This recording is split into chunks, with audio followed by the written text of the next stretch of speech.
ਵਾਹਿਗੁਰੂ ਜੀ ਕਾ ਖਾਲਸਾ ਵਾਹਿਗੁਰੂ ਜੀ ਕੀ ਫਤਿਹ। Punjabi audio book YouTube channel ਸੁਣ ਰਹੇ ਸਾਰੇ ਸਰੋਤਿਆਂ ਨੂੰ ਮੇਰੇ ਸੁਤੰਤਰ ਕੌਰ ਵੱਲੋਂ ਪਿਆਰ ਭਰੀ ਸਤਿ ਸ਼੍ਰੀ ਅਕਾਲ। ਅੱਜ ਅਸੀਂ ਸਿੱਖ ਇਤਿਹਾਸ ਕਿਤਾਬ ਦਾ ਅਗਲਾ ਭਾਗ ਪੜ੍ਹਨ ਜਾ ਰਹੇ ਹਾਂ। ਲੇਖਕ ਖੁਸ਼ਵੰਤ ਸਿੰਘ, ਪੰਨਾ ਨੰਬਰ 386। 1985 ਦੀਆਂ ਚੋਣਾਂ। ਸਤੰਬਰ 1985 ਵਿੱਚ 13 ਲੋਕ ਸਭਾ ਦੀਆਂ ਸੀਟਾਂ ਤੇ 117 ਅਸੈਂਬਲੀ ਹਲਕਿਆਂ ਦੀ ਚੋਣ ਡੂੰਘੀ ਪਰਖ ਪੜਤਾਲ ਦੀ ਮੰਗ ਕਰਦੀ ਹੈ, ਕਿਉਂਕਿ ਸਿਆਸੀ ਪਾਰਟੀਆਂ ਦੇ ਆਪਸੀ ਮੁਕਾਬਲੇ ਨਾਲੋਂ ਇਹ ਜ਼ਿਆਦਾ ਕਰਕੇ ਸਮਝੌਤੇ ਪ੍ਰਤੀ ਲੋਕ ਨਿਰਣਾ ਜਾਂ ਜਨਮਤ ਹੀ ਸੀ। ਦਿਲਚਸਪ ਗੱਲ ਇਹ ਸੀ ਕਿ ਦੋਵੇਂ ਵੱਡੀਆਂ ਸਿਆਸੀ ਪਾਰਟੀਆਂ ਕਾਂਗਰਸ ਤੇ ਅਕਾਲੀ ਦਲ ਸਮਝੌਤੇ ਦੇ ਹੱਕ ਵਿੱਚ ਸਨ ਤੇ ਆਤੰਕਵਾਦ ਦੇ ਨਿੰਦਕ ਤੇ ਆਲੋਚਕ ਸਨ।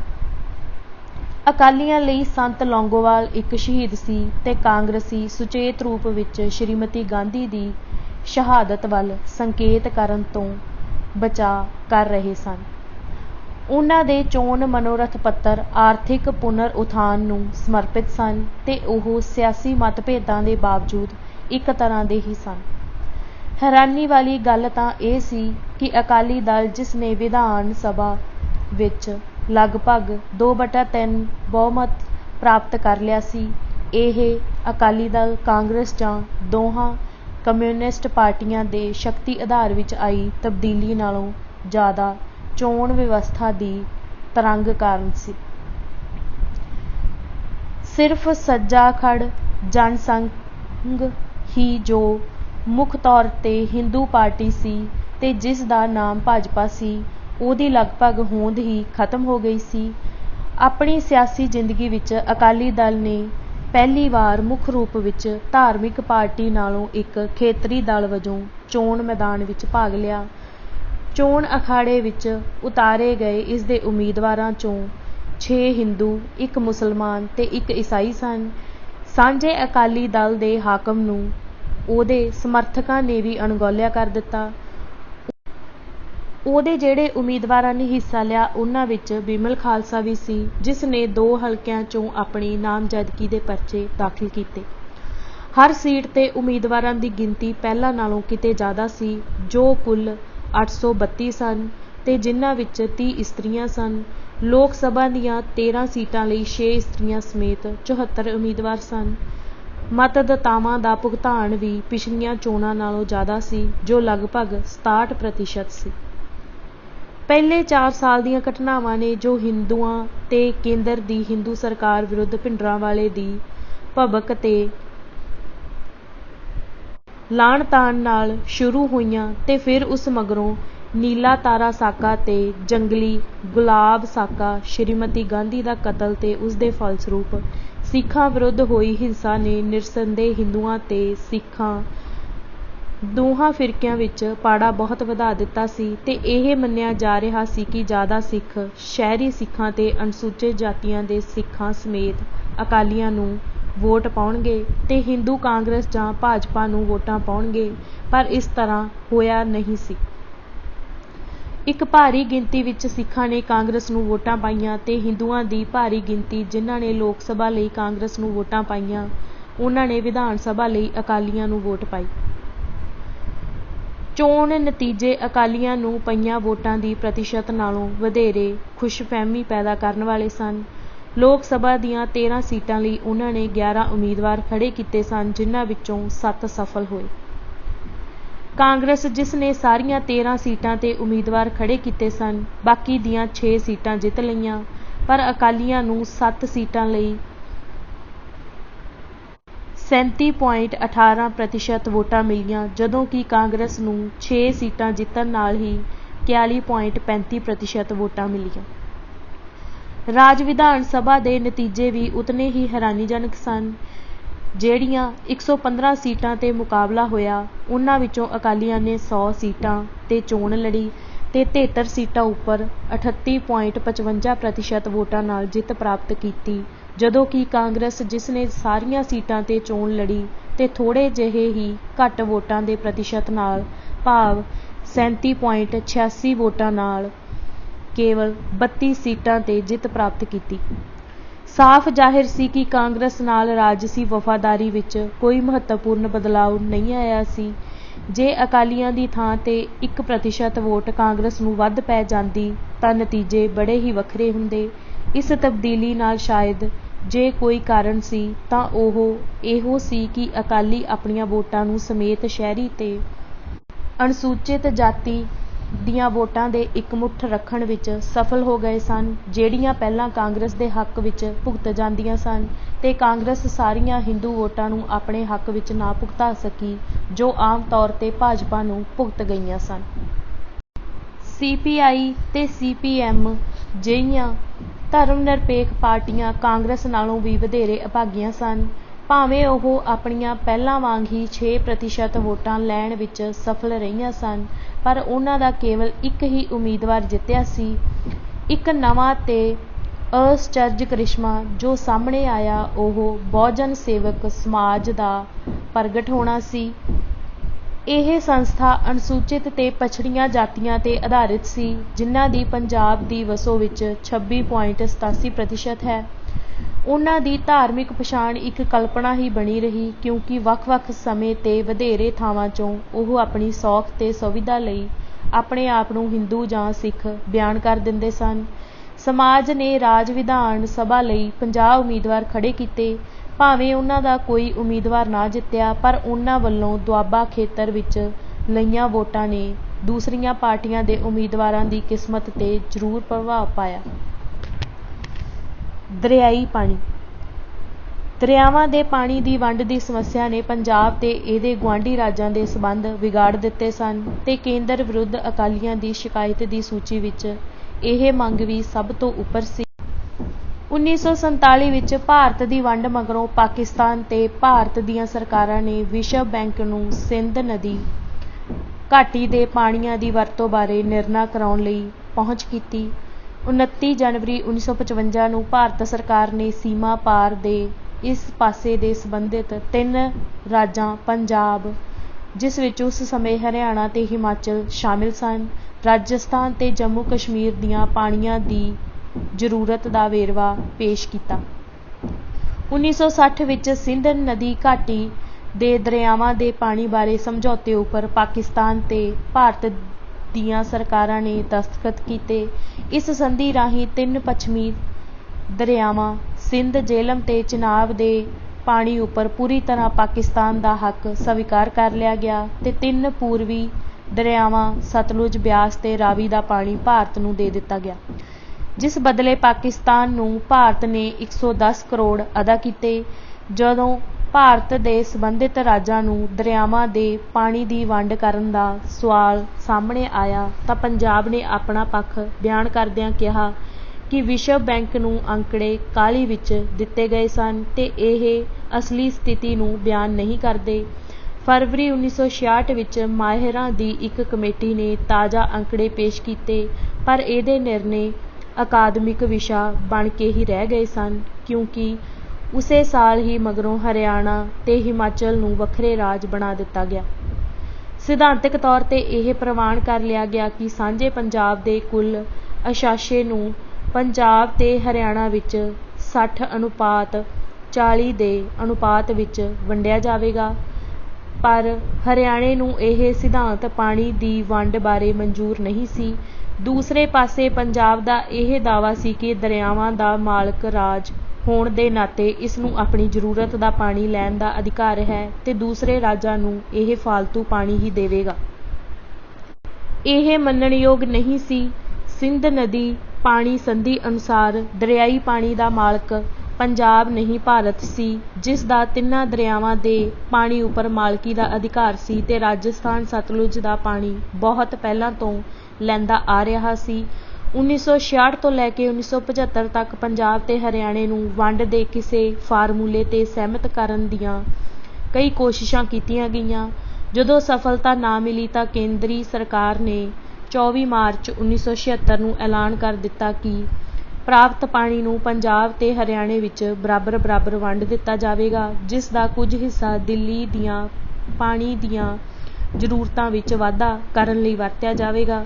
ਇਸ ਫੈਸਲੇ ਨਾਲ ਕੋਈ ਵੀ ਸਰਕਾਰ ਖੁਸ਼ ਨਹੀਂ ਸੀ। ਆਖਰ ਸ਼੍ਰੀਮਤੀ ਇੰਦਰਾ ਗਾਂਧੀ ਨੇ ਆਪਾਤ ਸਥਿਤੀ ਦਾ ਲਾਭ ਲੈ ਕੇ ਪਿਛਲੇ ਸਾਲ ਦੇ ਲਏ ਹੋਏ ਫੈਸਲੇ ਨੂੰ ਹੀ ਲਾਗੂ ਕਰ ਦਿੱਤਾ। ਉਸ ਨੇ ਇਹ ਨਿਰਣਾ ਦੇਣ ਦੇ ਅਧਿਕਾਰ ਦਾ ਦਾਅਵਾ ਕੀਤਾ ਕਿਉਂਕਿ 1966 ਦੇ ਪੰਜਾਬ ਪੁਨਰਗਠਨ ਕਾਨੂੰਨ ਅਨੁਸਾਰ ਕੇਂਦਰ ਨੂੰ ਐਸਾ ਕਰਨ ਦਾ ਅਧਿਕਾਰ ਸੀ ਜੇਕਰ ਰਾਜ ਕਿਸੇ ਸਮਝੌਤੇ ਤੇ ਨਾ ਪਹੁੰਚ ਸਕਣ। ਪੰਜਾਬ ਦੇ ਮੁੱਖ ਮੰਤਰੀ ਜੈਲ ਸਿੰਘ ਨੇ ਇਸ ਦਾ ਵਿਰੋਧ ਕੀਤਾ। ਉਸ ਨੂੰ ਸਾਫ਼-ਸਾਫ਼ ਕਹਿ ਦਿੱਤਾ ਗਿਆ ਜਾਂ ਤਾਂ ਉਹ ਇਹ ਨਿਰਣਾ ਪ੍ਰਵਾਨ ਕਰ ਲਵੇ ਜਾਂ ਤਿਆਗ ਪੱਤਰ ਦੇਵੇ। ਉਸ ਨੇ ਮੁੱਖ ਮੰਤਰੀ ਬਣੇ ਰਹਿਣਾ ਪ੍ਰਵਾਨ ਕਰ ਲਿਆ। ਇਸ ਫੈਸਲੇ ਅਨੁਸਾਰ 214 ਕਿਲੋਮੀਟਰ ਲੰਬੀ ਸਤਲੁਜ ਜਮੁਨਾ ਲਿੰਕ ਨਹਿਰ ਕੱਢੀ ਜਾਣੀ ਸੀ, ਜਿਸ ਦੇ 122 ਕਿਲੋਮੀਟਰ ਦੀ ਪੰਜਾਬ ਵਿੱਚ ਖੁਦਾਈ ਕੀਤੀ ਜਾਣੀ ਸੀ ਤੇ ਬਾਕੀ 92 ਕਿਲੋਮੀਟਰ ਦੀ ਖੁਦਾਈ ਹਰਿਆਣੇ ਵਿੱਚ ਹੋਣੀ ਸੀ। ਜਿਉਂ ਹੀ 1977 ਦੀਆਂ ਚੋਣਾਂ ਪਿੱਛੋਂ ਸ਼੍ਰੀਮਤੀ ਗਾਂਧੀ ਤੇ ਉਸ ਦੀ ਪਾਰਟੀ ਨੂੰ ਹੂੰਝਾ ਫਿਰ ਗਿਆ ਤਾਂ ਸਥਿਤੀ ਬਦਲ ਹੀ ਗਈ। ਹਰਿਆਣਾ ਤੇ ਪੰਜਾਬ ਦੋਹਾਂ ਵਿੱਚ ਹੀ ਜਨਤਾ ਪਾਰਟੀ ਨੇ ਸਰਕਾਰਾਂ ਬਣਾ ਲਈਆਂ ਤੇ ਉਹਨਾਂ ਦੇ ਮੁੱਖ ਮੰਤਰੀਆਂ ਨੇ 1976 ਦਾ ਫੈਸਲਾ ਪ੍ਰਵਾਨ ਕਰ ਲਿਆ। ਲਿੰਕ ਨਹਿਰ ਦਾ ਉਦਘਾਟਨ ਬਾਦਲ ਤੇ ਦੇਵੀ ਲਾਲ ਵੱਲੋਂ ਸਾਂਝੇ ਤੌਰ ਤੇ ਕੀਤਾ ਜਾਣਾ ਸੀ। ਬਾਦਲ ਨੇ 1 ਕਰੋੜ ਰੁਪਏ ਵੀ ਹਰਿਆਣਾ ਤੋਂ ਪ੍ਰਾਰੰਭਿਕ ਸਹਾਇਤਾ ਵਜੋਂ ਪ੍ਰਵਾਨ ਕਰ ਲਏ। ਫਿਰ ਦੋਹਾਂ ਮੁੱਖ ਮੰਤਰੀਆਂ ਨੇ ਇਸ ਵਿਸ਼ੇ ਤੇ ਪੁਨਰ ਵਿਚਾਰ ਕੀਤੀ ਤੇ ਝਗੜਾ ਸੁਪਰੀਮ ਕੋਰਟ ਨੂੰ ਸੌਂਪ ਦਿੱਤਾ। ਸ਼੍ਰੀਮਤੀ ਗਾਂਧੀ 1980 ਈਸਵੀ ਵਿੱਚ ਫਿਰ ਤਾਕਤ ਵਿੱਚ ਆ ਗਈ। ਉਸ ਨੇ ਪੰਜਾਬ ਤੇ ਹਰਿਆਣਾ ਦੇ ਮੁੱਖ ਮੰਤਰੀਆਂ ਦਰਬਾਰਾ ਸਿੰਘ ਤੇ ਭਜਨ ਲਾਲ ਨੂੰ ਸੁਪਰੀਮ ਕੋਰਟ ਵਿੱਚੋਂ ਆਪਣੇ ਮੁਕੱਦਮੇ ਵਾਪਸ ਲੈਣ ਦੀ ਹਦਾਇਤ ਕੀਤੀ ਤੇ 31 ਦਸੰਬਰ 1981 ਨੂੰ ਆਪਣਾ ਫੈਸਲਾ ਸੁਣਾ ਦਿੱਤਾ, ਜਿਸ ਅਨੁਸਾਰ ਸਾਰਾ ਅਨੁਮਾਨਿਤ 17.7 MAF ਨਹਿਰੀ ਪਾਣੀ ਨਿਮਨ ਅਨੁਸਾਰ ਵੰਡ ਦਿੱਤਾ। 4.22 MAF ਪੰਜਾਬ ਨੂੰ, 3.5 MAF ਹਰਿਆਣੇ ਨੂੰ, 8.6 MAF ਰਾਜਸਥਾਨ ਨੂੰ, 0.65 MAF ਜੰਮੂ ਕਸ਼ਮੀਰ ਨੂੰ ਤੇ ਦਿੱਲੀ ਨੂੰ 0.20 MAF ਪਾਣੀ ਵੰਡਿਆ ਗਿਆ। ਫਿਰ ਉਹ ਪਟਿਆਲਾ ਜ਼ਿਲ੍ਹੇ ਵਿੱਚ ਕਪੂਰੀ ਦੇ ਸਥਾਨ ਤੇ ਸਤਲੁਜ ਜਮੁਨਾ ਲਿੰਕ ਨਹਿਰ ਦਾ ਉਦਘਾਟਨ ਕਰਨ ਤੁਰ ਪਈ। ਅਕਾਲੀਆਂ ਨੇ ਤੁਰੰਤ ਹੀ ਇਸ ਦਾ ਜਵਾਬ ਨਹਿਰ ਰੋਕੋ ਅੰਦੋਲਨ ਸ਼ੁਰੂ ਕਰਕੇ ਦਿੱਤਾ। ਇਹ ਅੰਦੋਲਨ ਬਹੁਤਾ ਸਰਗਰਮੀ ਨਾਲ ਨਾ ਚੱਲਿਆ। ਇਹ ਗੱਲ ਅਕਾਲੀਆਂ ਵੱਲੋਂ ਵੀ ਅਣਉਚਿਤ ਲੱਗਦੀ ਸੀ ਕਿ ਉਹ ਉਸ ਸਮਝੌਤੇ ਵਿਰੁੱਧ ਨਾਅਰੇ ਲਾਉਣ ਜਿਸ ਨੂੰ ਅਕਾਲੀ ਜਨਤਾ ਮੁੱਖ ਮੰਤਰੀਆਂ ਨੇ ਪ੍ਰਵਾਨ ਕੀਤਾ ਸੀ। ਇੱਕ ਵਾਰ ਫਿਰ ਇਹ ਮਾਮਲਾ ਨੁਕਰੇ ਲਾ ਦਿੱਤਾ ਗਿਆ। ਇਹ ਝਗੜਾ ਮਗਰੋਂ ਉਸ ਸਮਝੌਤੇ ਦਾ ਭਾਗ ਬਣਿਆ ਜਿਸ ਉੱਪਰ ਅਕਾਲੀ ਦਲ ਦੇ ਪ੍ਰਧਾਨ ਸੰਤ ਹਰਚੰਦ ਸਿੰਘ ਲੌਂਗੋਵਾਲ ਤੇ ਪ੍ਰਧਾਨ ਮੰਤਰੀ ਰਾਜੀਵ ਗਾਂਧੀ ਨੇ 24 ਜੁਲਾਈ 1985 ਨੂੰ ਦਸਤਖਤ ਕੀਤੇ। ਇਸ ਸਮਝੌਤੇ ਅਨੁਸਾਰ ਪੰਜਾਬ, ਹਰਿਆਣਾ ਤੇ ਰਾਜਸਥਾਨ ਦੇ ਕਿਸਾਨ ਰਾਵੀ ਬਿਆਸ ਦਰਿਆਈ ਵਿਵਸਥਾ ਤੋਂ ਉਤਨਾ ਪਾਣੀ ਲੈਂਦੇ ਰਹਿਣਗੇ ਜੋ ਉਹਨਾਂ ਨੂੰ 1 ਜੁਲਾਈ 1985 ਨੂੰ ਮਿਲ ਰਿਹਾ ਸੀ। ਬਾਕੀ ਪਾਣੀ ਬਾਰੇ ਪੰਜਾਬ ਤੇ ਹਰਿਆਣਾ ਦੇ ਦਾਅਵਿਆਂ ਨੂੰ ਸੁਪਰੀਮ ਕੋਰਟ ਦੇ ਇੱਕ ਜੱਜ ਹਵਾਲੇ ਨਿਰਣੇ ਲਈ ਸੌਂਪ ਦਿੱਤਾ ਜਾਵੇਗਾ। ਇਸ ਟ੍ਰਿਬਿਊਨਲ ਦਾ ਫੈਸਲਾ 6 ਮਹੀਨੇ ਵਿੱਚ ਕਰ ਦਿੱਤਾ ਜਾਵੇਗਾ ਤੇ ਇਹ ਫੈਸਲਾ ਦੋਹਾਂ ਧਿਰਾਂ ਲਈ ਮਨਜ਼ੂਰ ਕਰਨਾ ਜ਼ਰੂਰੀ ਹੋਵੇਗਾ। ਪਾਣੀ ਦੀ ਵੰਡ ਦੋਹਾਂ ਰਾਜਾਂ ਵਿੱਚ ਝਗੜੇ ਦਾ ਕਾਰਨ ਬਣੀ ਰਹੇਗੀ। ਨਾ ਪੰਜਾਬ ਤੇ ਨਾ ਹਰਿਆਣੇ ਨੂੰ ਬਹੁ ਫਸਲੀ ਚੱਕਰ ਦੀ ਖੇਤੀ ਲਈ ਆਪਣੀਆਂ ਲੋੜਾਂ ਦੀ ਪੂਰਤੀ ਲਈ ਪੂਰਾ ਪਾਣੀ ਮਿਲ ਸਕੇਗਾ ਕਿਉਂਕਿ ਉਹ ਬਹੁ ਫਸਲੀ ਚੱਕਰ ਦੀ ਦਿਸ਼ਾ ਵੱਲ ਜੁਟ ਪਏ ਹਨ। ਧਾਨ, ਗੰਨਾ ਤੇ ਆਲੂ ਦੀਆਂ ਫਸਲਾਂ ਨੂੰ ਉਸ ਵੇਲੇ ਪਾਣੀ ਦੀ ਅਧਿਕ ਮਾਤਰਾ ਦੀ ਲੋੜ ਹੁੰਦੀ ਹੈ ਜਦੋਂ ਉਹਨਾਂ ਵਿੱਚ ਖਾਦ ਪਾਈ ਜਾਂਦੀ ਹੈ। ਹੁਣ ਤੱਕ ਤਾਂ ਦੋਹਾਂ ਰਾਜਾਂ ਦੇ ਕਿਸਾਨਾਂ ਨੇ ਆਪਣੇ ਪਾਣੀ ਦੇ ਸਾਧਨ ਟਿਊਬਵੈੱਲ ਲਾ ਕੇ ਵਧਾ ਲਏ ਹਨ, ਪਰੰਤੂ ਨਹਿਰ ਦਾ ਪਾਣੀ ਟਿਊਬਵੈੱਲ ਦੇ ਪਾਣੀ ਨਾਲੋਂ ਬਹੁਤ ਸਸਤਾ ਪੈਂਦਾ ਹੈ ਤੇ ਨਾਲੇ ਦੋਹਾਂ ਰਾਜਾਂ ਵਿੱਚ ਧਰਤੀ ਹੇਠਲੇ ਪਾਣੀ ਹੋਰ ਡੂੰਘਾ ਹੁੰਦਾ ਜਾ ਰਿਹਾ ਹੈ, ਜਿਸ ਨਾਲ ਕਿਸਾਨਾਂ ਦਾ ਟਿਊਬਵੈੱਲ ਡੂੰਘੇ ਕਰਨ ਦਾ ਖਰਚਾ ਵੀ ਵਧ ਰਿਹਾ ਹੈ। ਸਮਝੌਤਾ ਸਿਰੇ ਨਾ ਚੜ੍ਹਿਆ। 27 ਸਤੰਬਰ 1985 ਨੂੰ ਬਰਨਾਲਾ ਨੇ ਸਥਾਈ ਸ਼ਾਂਤੀ ਦੀ ਉਮੀਦ ਤੇ ਬੜੇ ਧੂਮ ਧੜੱਕੇ ਨਾਲ ਮੁੱਖ ਮੰਤਰੀ ਵਜੋਂ ਹਲਫ ਲਿਆ। ਉਹਦਾ ਮੰਤਰੀ ਮੰਡਲ ਪਹਿਲਾਂ ਅਕਾਲੀ ਮੰਤਰੀ ਮੰਡਲ ਸੀ ਜੋ ਕਿਸੇ ਹੋਰ ਰਾਜਸੀ ਪਾਰਟੀਆਂ ਦੀ ਹਮਾਇਤ ਜਾਂ ਸਹਾਰੇ ਤੋਂ ਬਿਨਾਂ ਸੀ। ਕੁਝ ਉਚਿਤਤਾ ਨਾਲ ਉਸ ਨੇ ਇਸ ਨੂੰ ਪੰਥਕ ਸਰਕਾਰ ਆਖਿਆ। ਵਿਡੰਬਣਾ ਇਹ ਸੀ ਕਿ ਉਸੇ ਪੰਥ ਦੇ ਕੁਝ ਅੰਸ਼ਾਂ ਨੇ ਸਾਲ ਦੇ ਅੰਦਰ ਉਹਦੀ ਸਰਕਾਰ ਨੂੰ ਡੇਗਣ ਲਈ ਸਾਜ਼ਿਸ਼ ਤਿਆਰ ਕਰ ਲਈ। ਉਸ ਨੂੰ ਸ਼ਸ਼ੂਰ ਸਮਝਿਆ ਗਿਆ। ਬਾਦਲ ਤੇ ਟੌਹੜਾ ਦੋਵੇਂ ਹੀ ਉਸ ਨੂੰ ਆਪਣਾ ਤਿਆਗ ਕੀਤਾ ਪ੍ਰਾਣੀ ਹੀ ਸਮਝਦੇ ਸਨ ਤੇ ਉਹਦੀ ਚੜ੍ਹਤਲ ਨੂੰ ਪ੍ਰਵਾਨ ਕਰਨ ਲਈ ਤਿਆਰ ਨਹੀਂ ਸਨ। ਬਾਦਲ ਨੇ ਤਾਂ ਮੰਤਰੀ ਮੰਡਲ ਵਿੱਚ ਉਦੋਂ ਤੱਕ ਸ਼ਾਮਿਲ ਹੋਣ ਤੋਂ ਇਨਕਾਰ ਕਰ ਦਿੱਤਾ ਜਦ ਤੱਕ ਉਸ ਨੂੰ ਉਪ ਮੁੱਖ ਮੰਤਰੀ ਦੀ ਪਦਵੀ ਨਹੀਂ ਦਿੱਤੀ ਜਾਂਦੀ। ਬਰਨਾਲਾ ਇਸ ਗੱਲੋਂ ਝਿਜਕਦਾ ਸੀ ਕਿਉਂਕਿ ਉਹ ਚੰਗੀ ਤਰ੍ਹਾਂ ਜਾਣਦਾ ਸੀ ਕਿ ਬਾਦਲ ਦੇ ਸਮਰਥਕ ਅਕਾਲੀ ਵਿਧਾਨਕਾਰਾਂ ਦੀ ਗਿਣਤੀ ਜ਼ਿਆਦਾ ਹੈ ਤੇ ਉਸ ਨਾਲੋਂ ਉਹਦੀ ਪ੍ਰਤਿਸ਼ਠਾ ਤੇ ਮਾਣ ਸਨਮਾਨ ਵੀ ਕਿਤੇ ਜ਼ਿਆਦਾ ਹੈ ਤੇ ਉਸ ਨੂੰ ਇਹ ਕੁਰਸੀ ਤੇ ਕਬਜ਼ਾ ਕਰਨ ਲਈ ਬਹੁਤਾ ਸਮਾਂ ਨਹੀਂ ਲੱਗੇਗਾ ਜਿਸ ਤੇ ਉਹ 2 ਵਾਰੀ ਪਹਿਲਾਂ ਬੈਠ ਚੁੱਕਾ ਸੀ।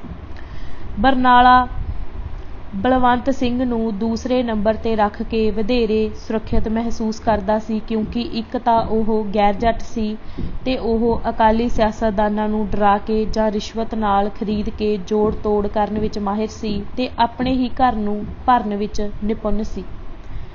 ਫਿਰ ਟੌਹੜਾ ਜੋ ਸ਼੍ਰੋਮਣੀ ਗੁਰਦੁਆਰਾ ਪ੍ਰਬੰਧਕ ਕਮੇਟੀ ਤੇ ਕਾਬਜ਼ ਸੀ ਉਹ ਵੀ ਮੁੱਖ ਮੰਤਰੀ ਬਣਨ ਦਾ ਚਾਹਵਾਨ ਸੀ। ਇੱਕ ਹੋਰ ਨਵਾਂ ਵਿਲਾਸੀ ਪਟਿਆਲਾ ਦੇ ਸ਼ਾਹੀ ਘਰਾਣੇ ਦਾ ਨੌਜਵਾਨ ਕਾਂਗਰਸੀ ਬਣਿਆ ਅਕਾਲੀ ਅਮਰਿੰਦਰ ਵੀ ਸੀ। ਅਕਾਲੀ ਸਰਕਾਰ ਦੇ ਹਕੂਮਤ ਸੰਭਾਲਣ ਤੋਂ ਛੇਤੀ ਹੀ ਮਗਰੋਂ ਇਸ ਢਾਂਚੇ ਵਿੱਚ ਤਰੇੜਾਂ ਆਉਣੀਆਂ ਸ਼ੁਰੂ ਹੋ ਗਈਆਂ।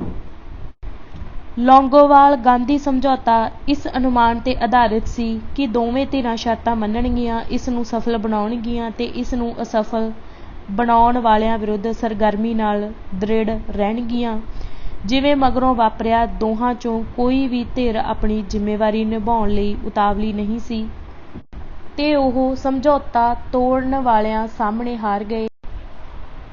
ਇਸ ਸਮਝੌਤੇ ਤੇ ਪਹਿਲਾ ਵਾਰ ਰਾਜੀਵ ਗਾਂਧੀ ਨੇ ਕੀਤਾ। ਉਸ ਨੇ ਵਚਨ ਦਿੱਤਾ ਸੀ ਕਿ 26 ਜਨਵਰੀ 1986 ਨੂੰ ਗਣਤੰਤਰ ਦਿਵਸ ਤੇ ਚੰਡੀਗੜ੍ਹ ਪੰਜਾਬ ਦੇ ਹਵਾਲੇ ਕੀਤਾ ਜਾਵੇਗਾ। ਇਸ ਤਰ੍ਹਾਂ ਨਾ ਕੀਤਾ ਗਿਆ। ਸਰਕਾਰੀ ਤੌਰ ਤੇ ਇਹ ਬਹਾਨਾ ਲਾਇਆ ਗਿਆ ਕਿ ਮੈਥਿਊ ਕਮਿਸ਼ਨ ਨੇ ਜਿਸ ਨੇ ਚੰਡੀਗੜ੍ਹ ਬਦਲੇ ਹਰਿਆਣੇ ਨੂੰ ਦਿੱਤੇ ਜਾਣ ਵਾਲੇ ਪਿੰਡਾਂ ਦੀ ਪੜਤਾਲ ਕਰਨੀ ਸੀ 2 ਵਾਰ ਮਿਆਦ ਵਧਾਏ ਜਾਣ ਦੇ ਬਾਵਜੂਦ ਆਪਣਾ ਕੰਮ ਪੂਰਾ ਨਹੀਂ ਕੀਤਾ ਸੀ। ਅਸਲੀ ਕਾਰਨ ਇਹ ਸੀ ਕਿ ਰਾਜੀਵ ਗਾਂਧੀ ਹਰਿਆਣਾ ਦੇ ਮੁੱਖ ਮੰਤਰੀ ਭਜਨ ਲਾਲ ਦੀ ਗੱਲ ਵੱਲ ਵਧੇਰੇ ਧਿਆਨ ਦੇਣ ਲੱਗ ਪਿਆ ਸੀ ਤੇ ਇਸ ਸਿੱਟੇ ਤੇ ਪਹੁੰਚਿਆ ਸੀ ਕਿ ਜੇ ਉਸ ਨੇ ਚੰਡੀਗੜ੍ਹ ਪੰਜਾਬ ਨੂੰ ਦੇ ਦਿੱਤਾ ਤਾਂ ਉਹ ਅਗਲੇ ਸਾਲ ਹਰਿਆਣਾ ਵਿੱਚ ਹੋਣ ਵਾਲੀਆਂ ਚੋਣਾਂ ਵਿੱਚ ਹਿੰਦੂ ਵੋਟਾਂ ਤੋਂ ਵੰਚਿਤ ਹੋ ਜਾਵੇਗਾ। ਬਰਨਾਲਾ ਜਿਸ ਨੂੰ ਚਾਹੀਦਾ ਸੀ ਕਿ ਉਹ ਵਿਸ਼ਵਾਸਘਾਤ ਕਰਨ ਦਾ ਸੁਆਲ ਬਣਾ ਕੇ ਤਿਆਗ ਪੱਤਰ ਦੇ ਦਿੰਦਾ ਉਹ ਪ੍ਰਧਾਨ ਮੰਤਰੀ ਦਾ ਬਹਾਨਾ ਸਹੀ ਮੰਨ ਕੇ ਮੁੱਖ ਮੰਤਰੀ ਦੀ ਗੱਦੀ ਨੂੰ ਚਿੰਬੜਿਆ ਰਿਹਾ। ਇਸ ਤੋਂ ਬਿਨਾਂ ਉਹਦੀ ਆਪਣੀ ਸਰਕਾਰ ਵੀ ਸਤਲੁਜ ਜਮਨਾ ਲਿੰਕ ਨਹਿਰ ਦੀ ਖੁਦਾਈ ਵਿੱਚੋਂ ਪੈਰ ਪਿਛਾਂਹ ਖਿੱਚ ਰਹੀ ਸੀ ਤੇ ਕਈ ਮਹੀਨਿਆਂ ਤੋਂ ਉਸ ਉੱਪਰ ਕੋਈ ਕੰਮ ਨਹੀਂ ਹੋ ਰਿਹਾ ਸੀ। ਬਰਨਾਲਾ ਆਪਣੇ ਆਲੋਚਕਾਂ ਦੀਆਂ ਨਜ਼ਰਾਂ ਵਿੱਚ ਕੇਂਦਰ ਸਰਕਾਰ ਦੀ ਕਠਪੁਤਲੀ ਬਣ ਚੁੱਕਾ ਸੀ। ਜਿਵੇਂ ਜਿਵੇਂ ਨਰਮ ਦਲੀਏ ਆਪਸ ਵਿੱਚ ਲੜਨ ਝਗੜਨ ਲੱਗੇ ਉਸੇ ਸਮੇਂ ਹੀ ਗਰਮ ਦਲੀਏ ਤੇ ਆਤੰਕਵਾਦੀਆਂ ਨੇ ਸਿੱਖਾਂ ਤੇ ਆਪਣਾ ਨਿਯੰਤਰਣ ਵਧਾਉਣਾ ਸ਼ੁਰੂ ਕਰ ਦਿੱਤਾ। ਜਿਸ ਦਿਨ ਚੰਡੀਗੜ੍ਹ ਪੰਜਾਬ ਨੂੰ ਸੌਂਪਿਆ ਜਾਣਾ ਸੀ ਪਰ ਸੌਂਪਿਆ ਨਾ ਗਿਆ ਉਸ ਦਿਨ ਉਸ ਨੇ ਸ਼੍ਰੋਮਣੀ ਗੁਰਦੁਆਰਾ ਪ੍ਰਬੰਧਕ ਕਮੇਟੀ ਨੂੰ ਦਰਬਾਰ ਸਾਹਿਬ ਦੇ ਪ੍ਰਬੰਧ ਤੋਂ ਬਾਹਰ ਕੱਢ ਕੇ ਖਾਲਿਸਤਾਨੀ ਝੰਡਾ ਲਹਿਰਾ ਦਿੱਤਾ ਤੇ 5 ਮੈਂਬਰੀ ਪੰਥਕ ਕਮੇਟੀ ਦੀ ਅਗਵਾਈ ਵਿੱਚ ਅਕਾਲ ਤਖ਼ਤ ਢਾਉਣਾ ਸ਼ੁਰੂ ਕਰ ਦਿੱਤਾ। ਇਸ ਤਰ੍ਹਾਂ ਉਹਨਾਂ ਨੇ ਟੌਹੜੇ ਨੂੰ ਮਾਤ ਪਾ ਕੇ ਚਿੱਤ ਕਰ ਦਿੱਤਾ ਜਿਹੜਾ ਇਸ ਤਰ੍ਹਾਂ ਦੀ ਢੌਂਕ ਸਲੇਬਾਜ਼ੀ ਨਾਲ ਸਿੱਖ ਜਨਤਾ ਵਿੱਚ ਪੁਨਰ ਸਥਾਪਿਤ ਹੋਣ ਦੀ ਉਮੀਦ ਲਾਈ ਬੈਠਾ ਸੀ। ਉਹ ਖਾਲਿਸਤਾਨੀਆਂ ਨਾਲ ਮਿਲ ਕੇ ਕਾਰ ਸੇਵਾ ਲਈ ਸਹਿਮਤ ਹੋ ਗਿਆ। ਭਾਵੇਂ ਉਹ ਅਜੇ ਵੀ ਸ਼੍ਰੋਮਣੀ ਗੁਰਦੁਆਰਾ ਪ੍ਰਬੰਧਕ ਕਮੇਟੀ ਦਾ ਪ੍ਰਧਾਨ ਸੀ, ਪਰ ਉਹਦਾ ਸਭ ਤੋਂ ਮਹੱਤਵਪੂਰਨ ਗੁਰਦੁਆਰੇ ਵਿੱਚੋਂ ਨਿਯੰਤਰਣ ਖਤਮ ਹੋ ਗਿਆ ਸੀ। ਕੇਂਦਰੀ ਸਰਕਾਰ ਡਰ ਗਈ ਤੇ ਉਸ ਨੇ ਆਉਣ ਵਾਲੀਆਂ ਘਟਨਾਵਾਂ ਬਾਰੇ ਤਿਆਰੀ ਕਰਨੀ ਸ਼ੁਰੂ ਕਰ ਦਿੱਤੀ। 1 ਅਪ੍ਰੈਲ 1986 ਨੂੰ ਉਸ ਨੇ ਸਿਧਾਰਥ ਸ਼ੰਕਰ ਰੇ ਨੂੰ ਪੰਜਾਬ ਦਾ ਰਾਜਪਾਲ ਨਿਯੁਕਤ ਕਰ ਦਿੱਤਾ। ਬੰਗਾਲ ਦਾ ਮੁੱਖ ਮੰਤਰੀ ਰਹਿਣ ਸਮੇਂ ਉਸ ਨੂੰ ਖਾਲਿਸਤਾਨੀਆਂ ਨਾਲ ਨਜਿੱਠਣ ਦਾ ਅਨੁਭਵ ਸੀ। ਸਪਸ਼ਟ ਸੀ ਕਿ ਕੇਂਦਰੀ ਸਰਕਾਰ ਨੂੰ ਖਾਲਿਸਤਾਨੀਆਂ ਨਾਲ ਬਰਨਾਲਾ ਸਰਕਾਰ ਵੱਲੋਂ ਨਜਿੱਠਣ ਦੀ ਯੋਗਤਾ ਵਿੱਚ ਵਿਸ਼ਵਾਸ ਨਹੀਂ ਰਿਹਾ ਸੀ। ਖਾਲਿਸਤਾਨੀ ਜਿੱਤ ਵੱਲ ਕਦਮ ਵਧਾਉਣ ਲੱਗੇ। 29 ਅਪ੍ਰੈਲ 1986 ਨੂੰ ਉਹਨਾਂ ਖਾਲਿਸਤਾਨ ਦੇ ਐਲਾਨ ਬਾਰੇ ਵਿਧੀ-ਪੂਰਵਕ ਮਤਾ ਪਾਸ ਕਰ ਦਿੱਤਾ। ਫਿਰ ਦਰਬਾਰ ਸਾਹਿਬ ਤੇ ਦੁਬਾਰਾ ਖਾਲਿਸਤਾਨੀ ਝੰਡਾ ਲਹਿਰਾ ਦਿੱਤਾ।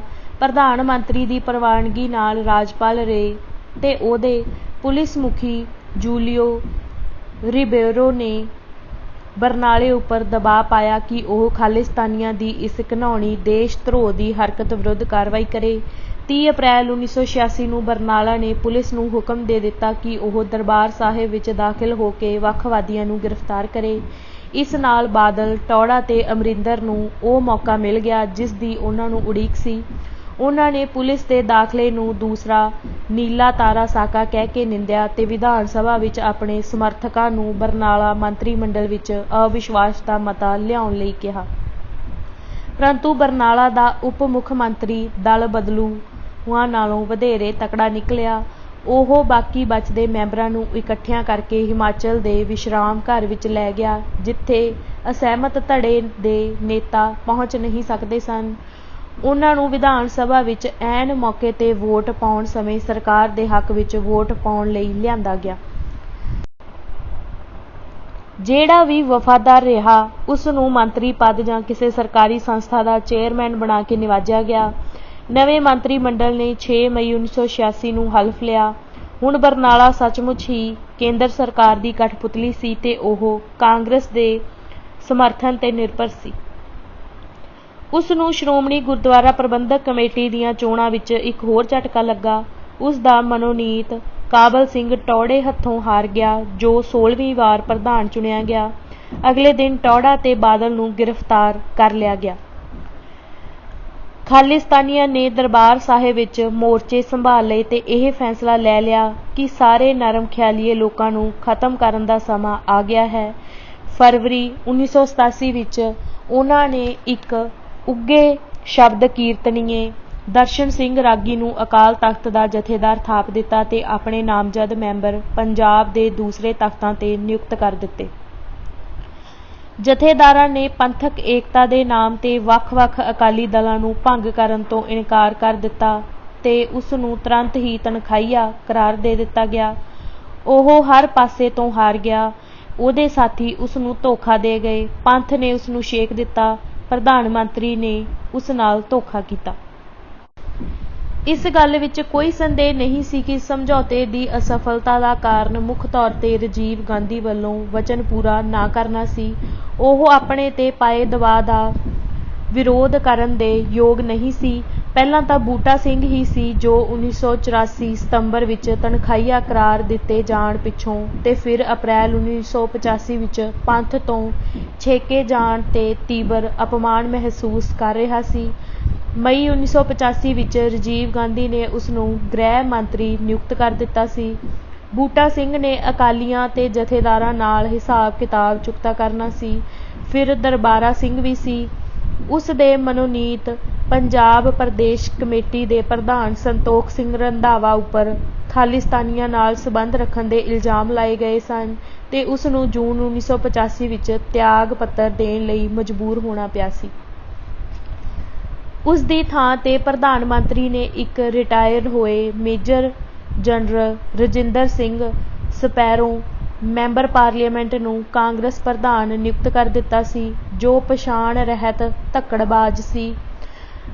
ਪੰਜਾਬ ਕਾਂਗਰਸ ਦੀ ਪੁੱਛ ਪ੍ਰਤੀਤ ਖਤਮ ਹੋ ਗਈ ਸੀ ਤੇ ਦਰਬਾਰਾ ਸਿੰਘ ਇਸ ਦੀ ਵਾਂਗਡੋਰ ਸੰਭਾਲਣ ਲਈ ਉਤਾਵਲਾ ਸੀ ਤੇ ਅਖੀਰ ਵਿੱਚ ਭਜਨ ਲਾਲ ਜੋ ਪ੍ਰਧਾਨ ਮੰਤਰੀ ਦੇ ਕੰਨਾਂ ਵਿੱਚ ਗੱਲਾਂ ਭਰ-ਭਰ ਸਿਰ ਖਾਈ ਜਾ ਰਿਹਾ ਸੀ, ਕਿ ਸਿੱਖਾਂ ਜਾਂ ਪੰਜਾਬ ਨੂੰ ਦਿੱਤੀ ਹਰ ਰਿਆਇਤ ਹਰਿਆਣੇ 'ਚੋਂ ਹਿੰਦੂਆਂ ਦੀਆਂ ਵੋਟਾਂ ਕਾਂਗਰਸ ਨਾਲੋਂ ਤੋੜਨ ਦਾ ਕਾਰਨ ਬਣੇਗੀ।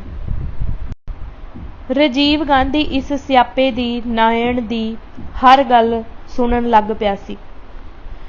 ਉਸ ਨੇ 11 ਮਈ 1987 ਨੂੰ ਬਰਨਾਲਾ ਅਕਾਲੀ ਸਰਕਾਰ ਬਰਖਾਸਤ ਕਰ ਦਿੱਤੀ। ਕੁਝ ਮਹੀਨਿਆਂ ਮਗਰੋਂ ਉਸ ਦੀ ਪਾਰਟੀ ਨੂੰ ਹਰਿਆਣਾ ਵਿੱਚ ਸਭ ਤੋਂ ਵੱਡੀ ਹਾਰ ਹੋਈ।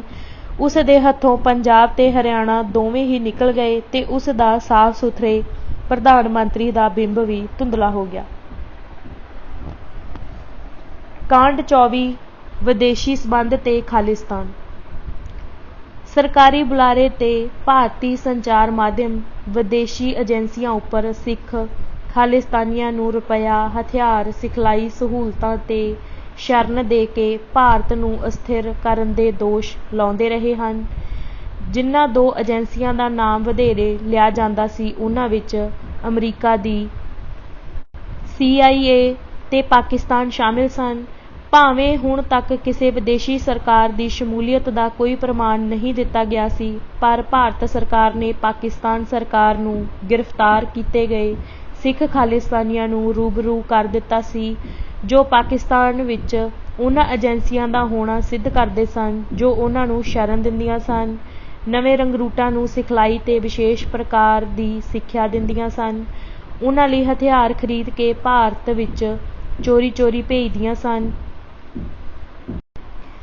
ਪਾਕਿਸਤਾਨ ਲਗਾਤਾਰ ਇਹਨਾਂ ਦੋਸ਼ਾਂ ਤੋਂ ਇਨਕਾਰ ਕਰਦਾ ਆ ਰਿਹਾ ਸੀ। ਵਿਦੇਸ਼ੀ ਦਖਲ ਦਾ ਇੱਕੋ ਇੱਕ ਪੱਕਾ ਪ੍ਰਮਾਣ ਇਹ ਸੀ ਕਿ ਅਮਰੀਕਾ, ਇੰਗਲੈਂਡ ਵੀ ਖਾਲਿਸਤਾਨ ਦੀ ਮੰਗ ਦੇ ਪ੍ਰਚਾਰ ਤੇ ਖਾਲਿਸਤਾਨ ਦੀਆਂ ਕਾਰਵਾਈਆਂ ਵਿੱਚ ਲੱਗੇ ਹੋਏ ਸਨ। ਇਹ ਅਨੁਮਾਨ ਲਾਇਆ ਗਿਆ ਕਿ 1 ਕਰੋੜ 80 ਲੱਖ ਸਿੱਖਾਂ ਵਿੱਚੋਂ ਲਗਭਗ 20 ਲੱਖ ਲੋਕ ਭਾਰਤ ਤੋਂ ਬਾਹਰ ਰਹਿੰਦੇ ਹਨ। 3000 ਗੁਰਦੁਆਰਿਆਂ 'ਚੋਂ ਲਗਭਗ 500 ਗੁਰਦੁਆਰੇ ਭਾਰਤ ਤੋਂ ਬਾਹਰ ਹਨ। ਸੰਸਾਰ ਵਿੱਚ ਸ਼ਾਇਦ ਹੀ ਕੋਈ ਅਜਿਹਾ ਮੁਲਕ ਹੋਵੇ ਜਿੱਥੇ ਕੁਝ ਸਿੱਖ ਪਰਿਵਾਰ ਨਾ ਹੋਣ, ਸਿੱਖ ਪੂਜਾ ਸਥਾਨ ਤੇ ਸਮਾਜਿਕ ਸਭਾਵਾਂ ਨਾ ਹੋਣ। ਇਹਨਾਂ ਵਿੱਚ ਸਭ ਤੋਂ ਜ਼ਿਆਦਾ ਬਰਤਾਨੀਆ ਵਿੱਚ ਹਨ। ਦੂਸਰੇ ਵਿਸ਼ਵ ਯੁੱਧ ਤੱਕ ਬਰਤਾਨੀਆ ਵਿੱਚ ਸਿੱਖਾਂ ਦੀ ਗਿਣਤੀ ਕੁਝ ਹਜ਼ਾਰ ਹੀ ਸੀ। ਉਹਨਾਂ ਦਾ ਇੱਕ ਕੇਂਦਰੀ ਗੁਰਦੁਆਰਾ ਲੰਡਨ ਦੇ ਸੈਪਹਰਡ ਬੁਸ਼ ਵਿੱਚ ਤੇ ਕੁਝ ਛੋਟੇ ਗੁਰਦੁਆਰੇ ਮਾਨਚੈਸਟਰ ਤੇ ਬਰਮਿੰਘਮ ਵਰਗੇ ਸ਼ਹਿਰਾਂ ਵਿੱਚ ਹੁੰਦੇ ਸਨ। ਸਿੱਖ ਸਮਾਜ ਵਿਦਿਆਰਥੀਆਂ, ਪੇਸ਼ਾਵਰ ਲੋਕ ਤੇ ਫੇਰੀ ਲਾਉਣ ਵਾਲੇ ਭਾਟੜਿਆਂ ਤੇ ਆਧਾਰਿਤ ਸੀ। ਸੁਤੰਤਰਤਾ ਪਿੱਛੋਂ ਤੇ 1947 ਦੀ ਪੰਜਾਬ ਦੀ ਵੰਡ ਪਿੱਛੋਂ ਇਕਸਾਰ ਪਾਕਿਸਤਾਨ ਤੋਂ ਉਜੜੇ ਹੋਏ ਪ੍ਰਵਾਸੀਆਂ ਦਾ ਵਹਾਅ ਬਰਤਾਨੀਆ ਵੱਲ ਹੋ ਗਿਆ। ਉਹਨਾਂ ਨੂੰ ਅੰਗਰੇਜ਼ ਮਾਲਕਾਂ ਦੇ ਕਾਰਖਾਨਿਆਂ ਵਿੱਚ ਝਟਪਟ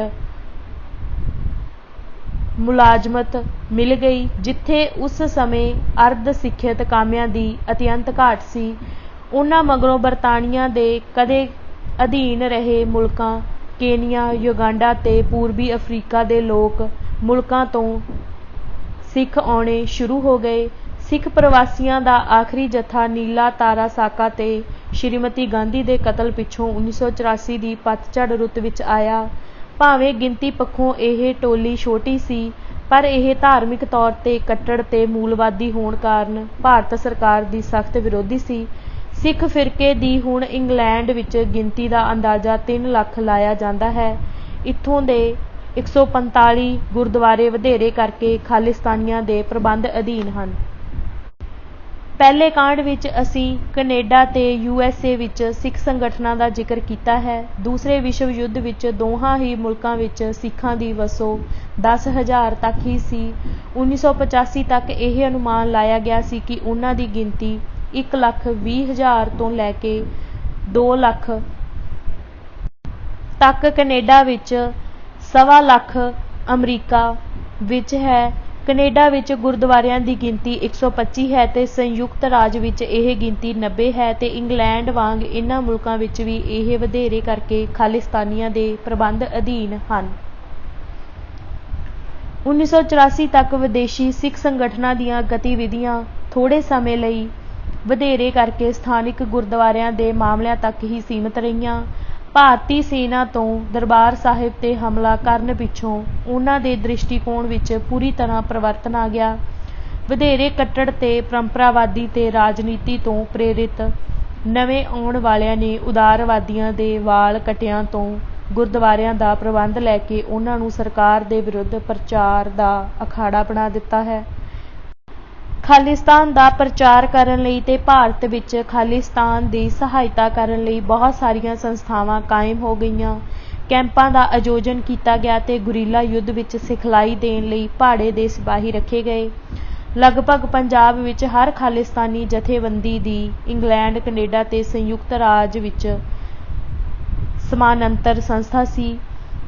ਉਹਨਾਂ ਦੇ ਉੱਥੇ ਵੀ ਬੱਬਰ ਖਾਲਸਾ, ਅਖੰਡ ਕੀਰਤਨੀ ਜਥਾ, Bhindranwala tiger force, Khalistan liberation force ਤੇ ਅੰਤਰਰਾਸ਼ਟਰੀ ਸਿੱਖ ਯੁਵਕ ਸੰਘ, ਖਾਲਸਾ ਕਮਾਂਡੋ ਫੋਰਸ ਤੇ ਖਾਲਿਸਤਾਨ ਲਿਬਰੇਸ਼ਨ ਫੋਰਸ ਆਦਿ ਨਾਮ ਦੇ ਦਲ ਸਨ।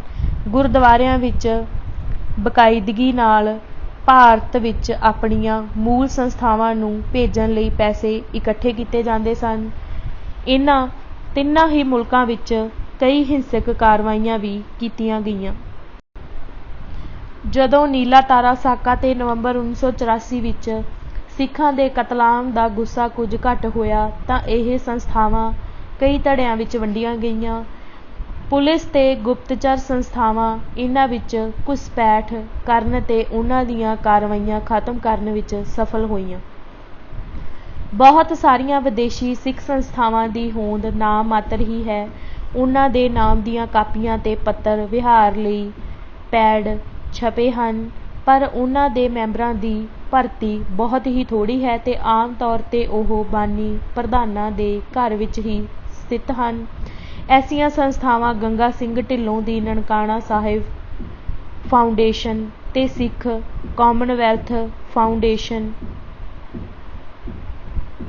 ਉੱਤਰੀ ਅਮਰੀਕਾ ਦੀ ਸਿੱਖ ਕੌਂਸਲ, USA ਦੀ ਸਿੱਖ ਫਾਊਂਡੇਸ਼ਨ ਤੇ ਇੰਟਰਨੈਸ਼ਨਲ ਸਿੱਖ ਯੂਥ ਫੈਡਰੇਸ਼ਨ ਆਦਿ ਹਨ।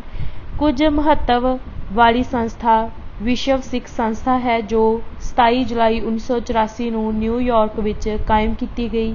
ਇੱਕ ਸਮੇਂ ਇਹ ਦਾਅਵਾ ਕਰਦੀ ਸੀ ਕਿ ਇਸ ਦੇ ਕੈਨੇਡਾ ਵਿੱਚ 15,000, UK ਵਿੱਚ 1,000 ਤੇ ਇੰਗਲੈਂਡ ਵਿੱਚ ਵੀ 1,000 ਮੈਂਬਰ ਸਨ।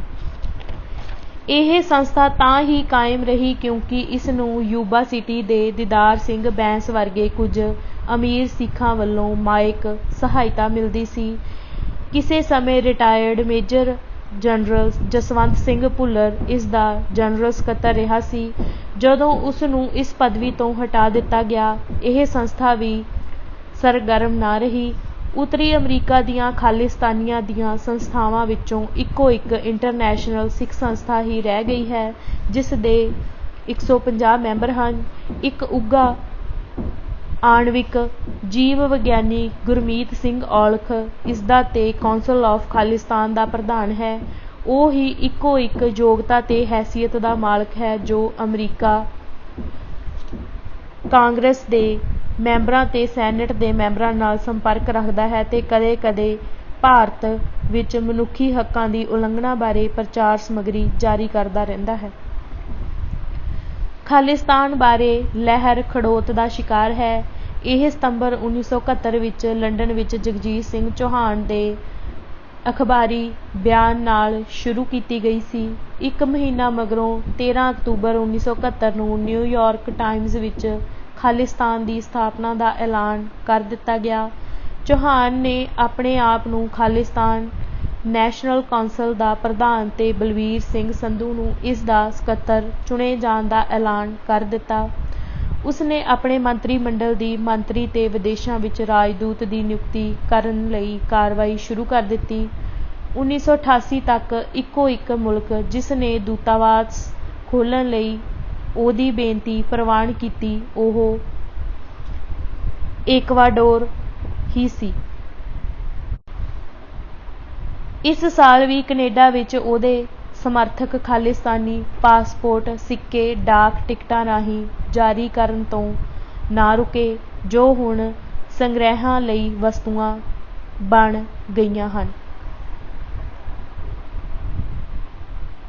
ਖਾਲਿਸਤਾਨੀ ਲਹਿਰ ਨੂੰ ਭਾਰਤੀ ਸਿੱਖਾਂ ਵਿੱਚ ਵੀ ਪ੍ਰਵਾਨ ਨਹੀਂ ਕੀਤਾ ਗਿਆ।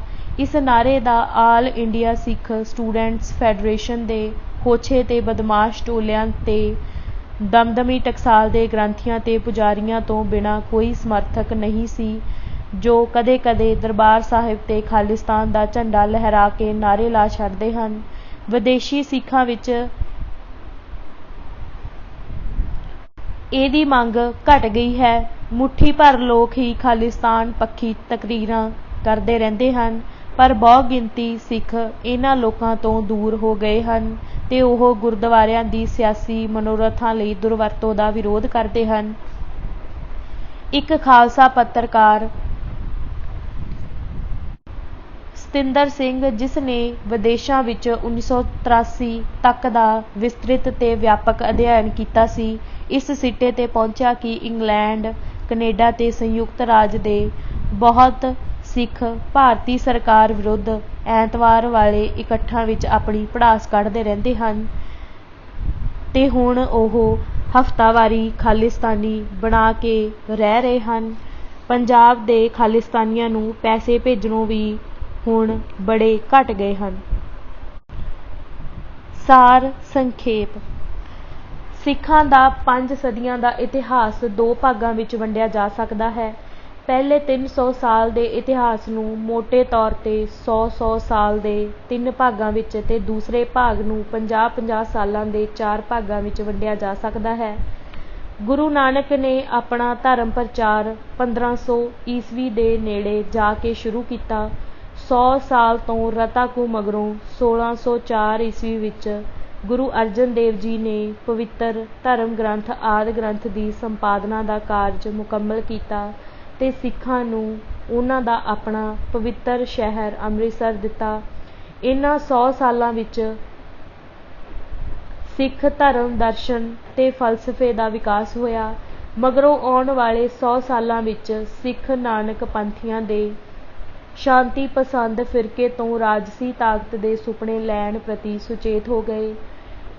ਇਸ ਉੱਪਰ ਪ੍ਰਵਾਨਗੀ ਦੀ ਮੋਹਰ 1699 ਵਿੱਚ ਸਿੱਖਾਂ ਦੇ ਆਖਰੀ ਗੁਰੂ ਗੋਬਿੰਦ ਸਿੰਘ ਜੀ ਨੇ ਖਾਲਸੇ ਦੀ ਜੁਝਾਰੂ ਜਥੇਬੰਦੀ ਦੀ ਸਥਾਪਨਾ ਕਰਕੇ ਭਾਵ ਖਾਲਸਾ ਸਿਰਜ ਕੇ ਲਾ ਦਿੱਤੀ।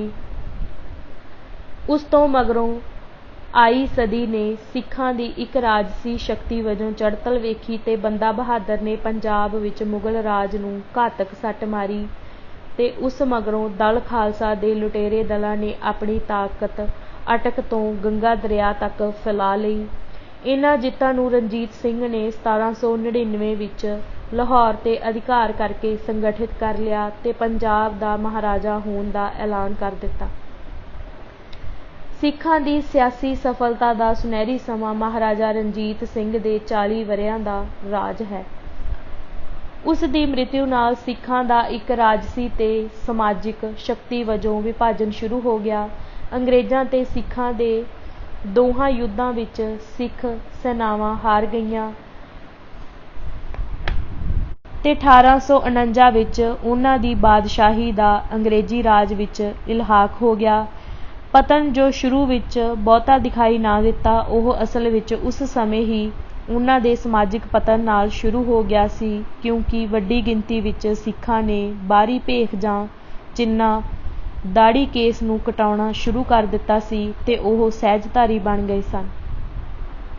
ਖਾਲਸਾਈ ਪਰੰਪਰਾ ਨੂੰ ਆਰਜੀ ਤੌਰ ਤੇ ਬਰਤਾਨਵੀ ਸਰਕਾਰ ਨੇ ਕੇਸਾਧਾਰੀ ਸਿੱਖਾਂ ਨੂੰ ਆਰਥਿਕ ਤੇ ਰਾਜਸੀ ਪੱਖੋਂ ਫੌਜ ਵਿੱਚ ਤੇ ਸਿਵਲ ਸੇਵਾਵਾਂ ਵਿੱਚ ਤਰਜੀਹ ਦੇ ਕੇ ਤੇ ਮਗਰੋਂ ਵੱਖਰੇ ਚੋਣ ਹਲਕਿਆਂ ਤੇ ਵਿਧਾਨ ਸਭਾਵਾਂ ਵਿੱਚ ਸੀਟਾਂ ਰਾਖਵੀਆਂ ਕਰਕੇ ਕਾਇਮ ਰੱਖਿਆ।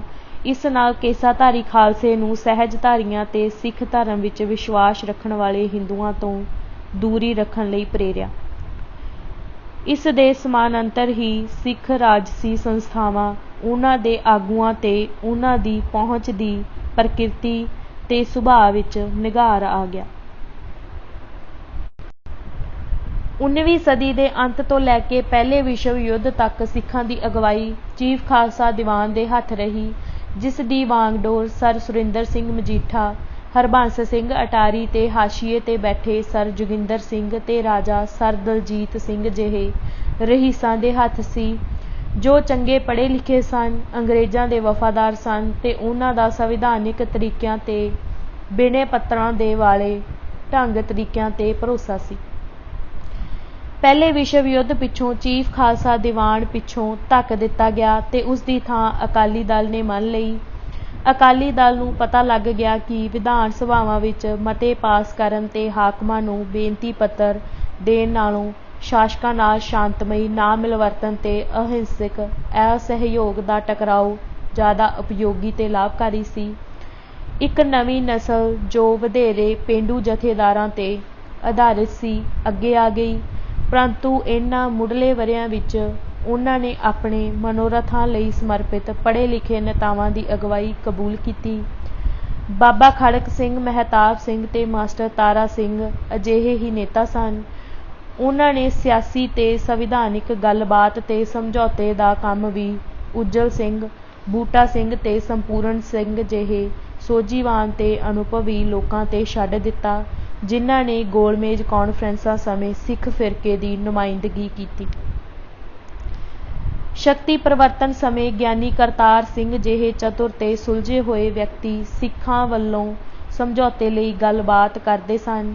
ਨਾਲ ਹੀ ਉਹਨਾਂ ਨੇ ਇੰਡੀਅਨ ਨੈਸ਼ਨਲ ਕਾਂਗਰਸ ਦੇ ਨੇਤਾਵਾਂ ਵੱਲੋਂ ਖੁਸ਼ੀ ਦਿੱਤੀ ਅਗਵਾਈ ਦਾ ਲਾਭ ਵੀ ਉਠਾਇਆ।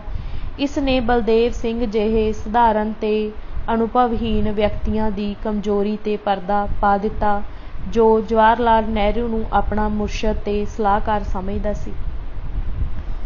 ਸੁਤੰਤਰਤਾ ਪਿੱਛੋਂ ਤੇ ਪੰਜਾਬ ਦੇ ਬਟਵਾਰੇ ਮਗਰੋਂ ਹੀ ਸਿੱਖਾਂ ਦੀ ਅਗਵਾਈ ਗਵਾਰ ਪੇਂਡੂਆਂ ਦੇ ਹੱਥਾਂ ਵਿੱਚ ਆ ਗਈ ਤੇ ਛੇਤੀ ਹੀ ਉਸ ਵਿੱਚ ਨਿਘਾਰ ਆ ਗਿਆ।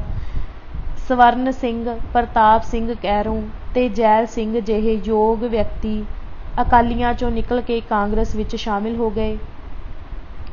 ਉੱਭਰ ਰਹੇ ਅਕਾਲੀ ਨੇਤਾਵਾਂ ਦਾ ਵਿਦਿਅਕ ਤੇ ਨੈਤਿਕ ਪੱਧਰ ਆਪਣੇ ਪੂਰਵਜਾਂ ਨਾਲੋਂ ਬਹੁਤ ਥੱਲੇ ਡਿੱਗ ਗਿਆ। ਉਹਨਾਂ ਦੀ ਪ੍ਰੇਰਨਾ ਸਰੋਤ ਧੜੇਬੰਦੀ, ਮੰਤਰੀ ਪਦ ਦੀ ਸੰਭਾਵਨਾ ਜਾਂ ਸਰਕਾਰੀ ਅਦਾਰਿਆਂ ਵਿੱਚ ਆਕਰਸ਼ਕ ਪਦਵੀਆਂ ਬਣ ਗਈਆਂ। ਗੁਰਦੁਆਰਿਆਂ ਵਿੱਚ ਭ੍ਰਿਸ਼ਟਾਚਾਰ ਆਮ ਹੋ ਗਿਆ।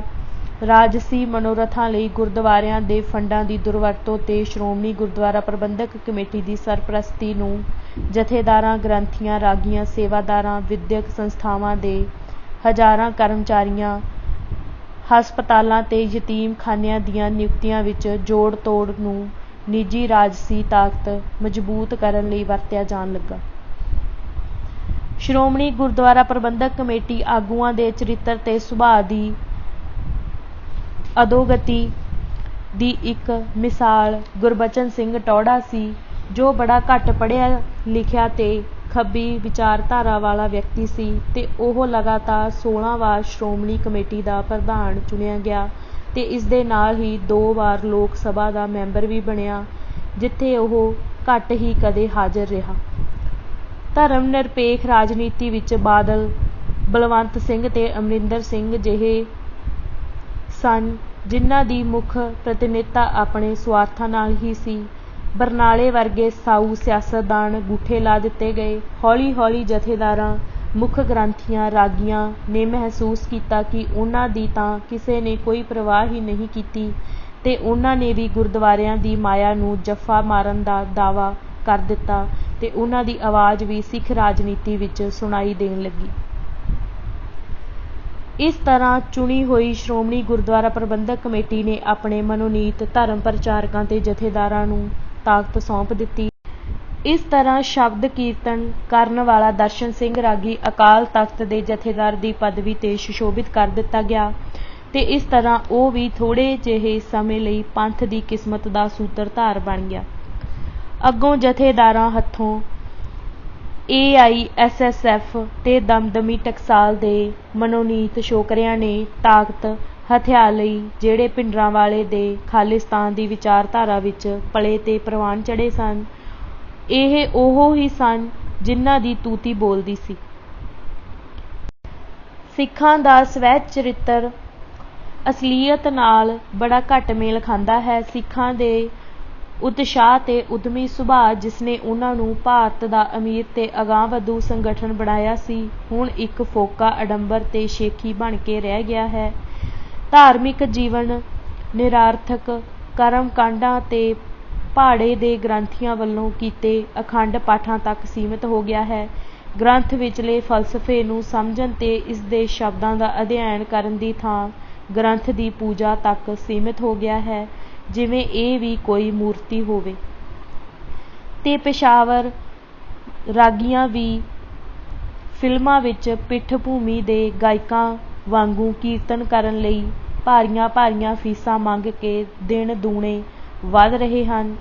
ਇਹਨਾਂ ਰੀਤਾਂ ਨੂੰ ਪੱਕਿਆ ਕਰਨ ਵਿੱਚ ਰਾਗੀਆਂ ਤੇ ਗ੍ਰੰਥੀਆਂ ਦੇ ਹਿੱਤ ਜੁੜ ਗਏ ਹਨ। ਜਾਤ ਪਾਤ ਖਤਮ ਕਰਨ ਦੇ ਦਾਅਵਿਆਂ ਦੇ ਬਾਵਜੂਦ ਨੀਵੀਂ ਜਾਤੀ ਦੇ ਸਿੱਖਾਂ ਵਿਰੁੱਧ ਜਾਤ ਪਾਤ ਦਾ ਵਿਤਕਰਾ ਹਿੰਦੂਆਂ ਦੇ ਮੁਕਾਬਲੇ ਥੋੜ੍ਹਾ ਜਿਹਾ ਹੀ ਘੱਟ ਹੈ। ਮਾਨਵਤਾ ਲਈ ਗੁਰੂ ਗ੍ਰੰਥ ਸਾਹਿਬ ਵਿੱਚ ਦਿੱਤਾ ਸਰਬੱਤ ਦੇ ਭਲੇ ਦਾ ਸੰਦੇਸ਼ ਧਾਰਮਿਕ ਸਮਾਗਮਾਂ ਸਮੇਂ ਇੱਕ ਪ੍ਰਾਰਥਨਾ ਗੀਤ ਬਣ ਕੇ ਰਹਿ ਗਿਆ ਹੈ। ਗੁਰੂ ਗੋਬਿੰਦ ਸਿੰਘ ਦੀ ਇਹ ਸਿੱਖਿਆ ਕਿ ਹਥਿਆਰ ਚੁੱਕਣਾ ਉਦੋਂ ਹੀ ਜਾਇਜ਼ ਹੈ ਜਦੋਂ ਹੋਰ ਉਪਾਅ ਦੁਸ਼ਟਾਂ ਨੂੰ ਸਿੱਧੇ ਰਾਹ 'ਤੇ ਲਿਆਉਣ ਵਿੱਚ ਨਿਸਫਲ ਹੋ ਜਾਣ, ਉਸ 'ਤੇ ਚੱਲਣ ਦੀ ਥਾਂ ਅਵੱਗਿਆ ਵਧੇਰੇ ਕੀਤੀ ਜਾ ਰਹੀ ਹੈ। ਬਹੁਤ ਘੱਟ ਲੋਕ ਐਸੇ ਹਨ ਜੋ ਮਾਸੂਮ ਨਿਰਦੋਸ਼ਾਂ ਨੂੰ ਖਿੱਚ ਧੂ ਕਰਨ ਵਾਲਿਆਂ ਬੱਸਾਂ ਵਿੱਚੋਂ ਲਾਹ ਕੇ ਬੇਹਥਿਆਰ ਲੋਕਾਂ ਨੂੰ ਮਾਰਨ ਵਾਲਿਆਂ, ਬਾਜ਼ਾਰਾਂ ਤੇ ਸਿਨੇਮਾ ਘਰਾਂ ਵਿੱਚ ਬੰਬ ਸੁੱਟਣ ਵਾਲੇ ਬਦਮਾਸ਼ਾਂ ਤੇ ਫਸਾਦੀਆਂ ਦੀ ਨਿੰਦਾ ਤੇ ਨਿਖੇਧੀ ਕਰਨ ਦੀ ਜੁਰਅਤ ਕਰਦੇ ਹਨ। ਹਿੰਦੂਆਂ ਨੂੰ ਸਤਾਉਣ ਵਾਲਾ ਭਿੰਡਰਾਂਵਾਲਾ ਸਿੱਖ ਸਮਾਜ ਦੇ ਉਜੜ ਤੇ ਮੂਰਖ ਵਰਗਾਂ ਦਾ ਨਾਇਕ ਬਣ ਗਿਆ ਹੈ। ਕਦੇ ਕਦੇ ਇਸ ਤਰ੍ਹਾਂ ਜਾਪਦਾ ਹੈ ਕਿ ਗੁਰੂ ਵੱਲੋਂ ਨਿਰਧਾਰਤ ਕਾਰਜ ਪੂਰਾ ਕਰਕੇ ਖਾਲਸਾ ਹੁਣ ਆਪਣੀ ਸਾਰਥਿਕਤਾ ਗੁਆ ਚੁੱਕਾ ਹੈ ਤੇ ਗੁਰੂ ਸਾਹਿਬ ਨੇ ਆਪਣੀ ਅਗਮ ਸੋਝੀ ਨਾਲ ਉਸ ਨੂੰ ਅਜਿਹੇ ਆਗੂ ਦੇ ਦਿੱਤੇ ਹਨ ਜੋ ਉਸ ਦਾ ਭੋਗ ਪਾ ਦੇਣਗੇ, ਭਾਵ ਮਾਤਮੀ ਘੰਟੀ ਵਜਾ ਕੇ ਅੰਤ ਕਰ ਦੇਣਗੇ। ਅੱਜ ਅਸੀਂ ਇਸ ਕਿਤਾਬ ਦੇ 402 ਪੰਨੇ ਪੜ੍ਹ ਚੁੱਕੇ ਹਾਂ। ਬਾਕੀ ਦੀ ਕਿਤਾਬ ਅਸੀਂ ਅਗਲੇ ਭਾਗ ਵਿੱਚ ਪੜ੍ਹਾਂਗੇ। ਵਾਹਿਗੁਰੂ ਜੀ ਕਾ ਖਾਲਸਾ, ਵਾਹਿਗੁਰੂ ਜੀ ਕੀ ਫਤਿਹ।